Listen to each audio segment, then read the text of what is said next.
Siya ang dahilan kung ba't ako nandito, kung ba't ako nasa ABS, kung bakit lahat nangyari sa buhay ko. Siya ang kauna-unang artista na nakasama ko sa Indie Films kung masayista.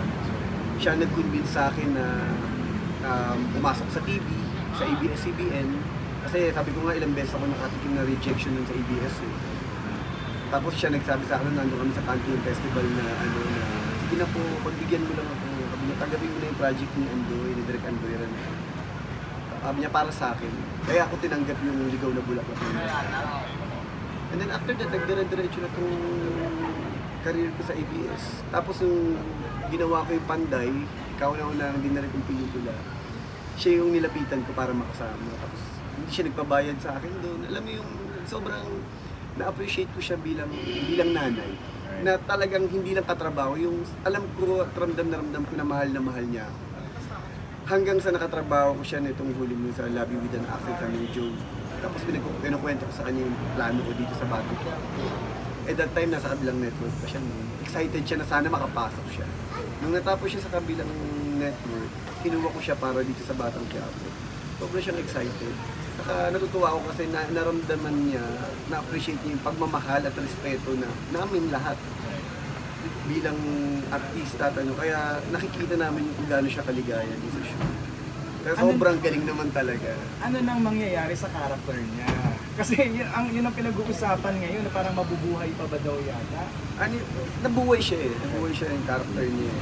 Pero hindi pa namin alam kung ano talaga yung gagawin namin. O kung paano namin pangmaliin yung kwento. Sabi ko nga, katulad ng last interview natin, alam mo sa paggawa ng soap opera, ang dami nangyayari, mga unexpected na mga Pero sabi ko nga, magagawa natin ng paraan yun. Ngayon lang talaga pinoproseso pa namin kung nangyari. Pero flashback nga sa akin ko ngayon, parang grabe rin pala pinagsamahan. Sobra. Nag-i-start ko rin mo first film ko hanggang ngayon, 2004.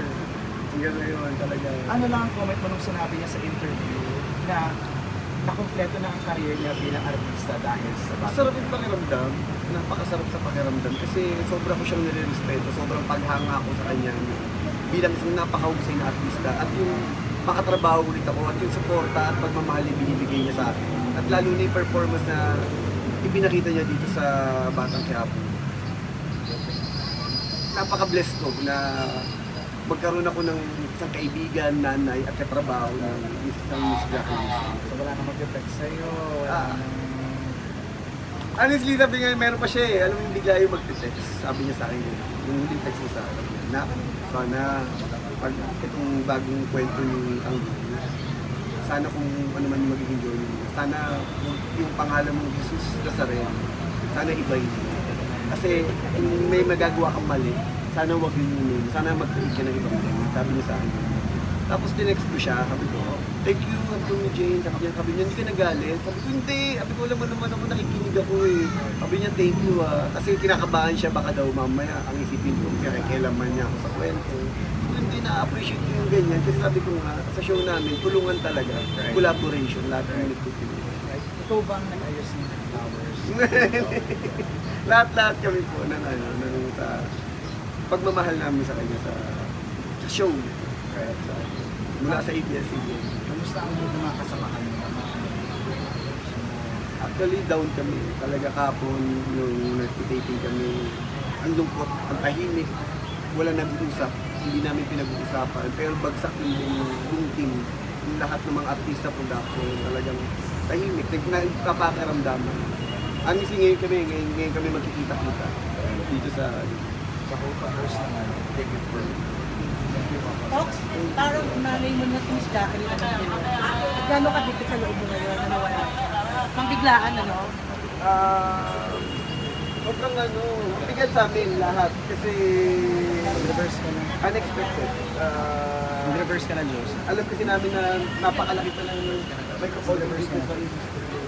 Saka sobrang mahal na mahal namin yung industry. Kami mga kabataang mga artista talagang sobrang niya kami ginagahit sa tamang attitude, behavior, pagtingin din sa trabaho, yung pagrespeto, lalo na sa pagrespeto ng mga senior actors. Yung, lalo na siya, yung paggalang niya. Ako, sabi ko, yung bilang baguang direktor na nagde-direct, grabe siya rumispeto. Yung talagang mararamdaman mo na kahit kaibigan ko na siya, yung respeto niya sa amin, sobra-sobra. Napakalaking kawalan sa industriya, definitely. Napakahusay na actors na wala sa atin.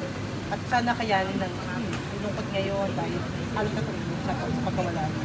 Ako nga, sabi ko nga, after ni Sir Deo, yung mga pillars natin sa... Eddie Garcia, si Eddie, si Direk Ticoy.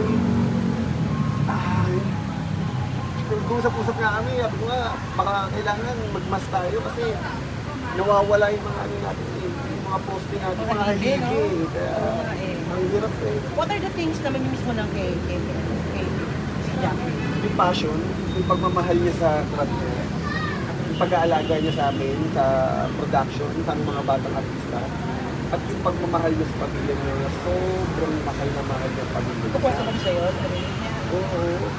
Alam mo lahat yun, yung paghihirap niya ito, yung sakripisyo, dahil ito sa sobrang pagmamahal niya sa pamilya niya, sa mga anak niya, at sa passion niya sa industry. Iba kasi na hindi ito basta trabaho lang. Ang talaga pusod kaluluwa ang ibinibigay niya sa bawat trabaho ang ginagawa. Papa, last scene na kinunan mo kay Jacqueline dun sa eksena. Yung nagpaalam ako na lalaya na ako. Kaya nga parang Parang real na nagpaalam ka. Saka yung memories na, yun nga, after that, nag-usap kami dun sa labas ng tent niya, kinuwento ko sa kanya yung tatakbuhin ng character niya. And then after that, pack up na ako. Nung nagpaalam, hindi ko makalimutan yung memories na nagpaalam ako sa kanya. Mami Jane, bye-bye, I love you. Kasi I love you na. Yun na pala. Box, this is very untimely, no? Wala ka pa nakita sa kanya na parang sa'yo, minsan baka gusto na niya o Wala. Pero nakita ko sa kanya yung lungkot.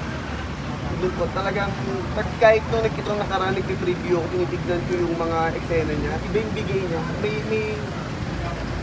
May sadness eh. Merong, na parang hindi ko alam kung alam niyang, nag-narration, merong hindi ko maintindihan. Pero, nararamdaman ko sa kanya yung lungkot. Sabi niya nga nung eksena nila ni Ibano na parang nalulungkot siya kasi yung mga characters umaalis na doon sa kulungan. How hard for you na as a director na tapusin din yung character niya sa ano? Hindi ko pa alam, hindi pa namin alam kung anong gagawin talaga namin. Ayaw muna namin isipin kasi pinuproseso pa namin eh. Pero alam namin magagawa namin ito ng paraan.